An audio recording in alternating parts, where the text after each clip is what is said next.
कोल्हापूर जिल्ह्यामध्ये वन विभागाच्या क्षेत्रामध्ये त्याचबरोबर बऱ्याचशा तालुक्यांमध्ये नदीपात्रांवरती मोठ्या प्रमाणात बऱ्याच ठिकाणी धबधबे प्रवाहित झालेले आहेत। त्याचबरोबर नद्या दुथडी भरून वाहत आहेत।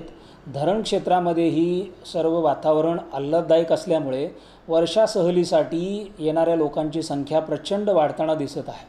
पण अशा वर्षा सहलीच्या ठिकाणी मोठ्या प्रमाणावरती दुर्घटना घडत असल्याचं चित्र आपण संपूर्ण राज्यभरामध्ये बघतो आहोत।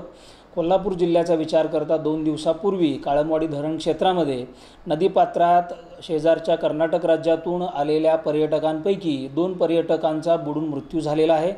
अशा घटना घडणं टाळायचं असेल तर नागरिकांनी अशा ठिकाणी एकतर जिल्हा प्रशासनाचं आव्हान असं आहे की आपण अशा कालावधीमध्ये या सहलींसाठी जाऊ नये।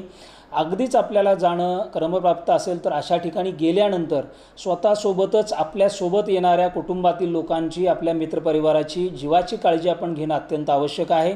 अशा ठिकाणी जात असताना जीव वाचवण्यासाठी किमान आवश्यक असणारी साधनं म्हणजे एखादी इनरची ट्यूब आहे किंवा एखादा दोरखंड आहे किंवा लाईफ जॅकेटसारखं साधन आहे, हे तुम्ही सोबत ठेवणं अत्यंत आवश्यक आहे।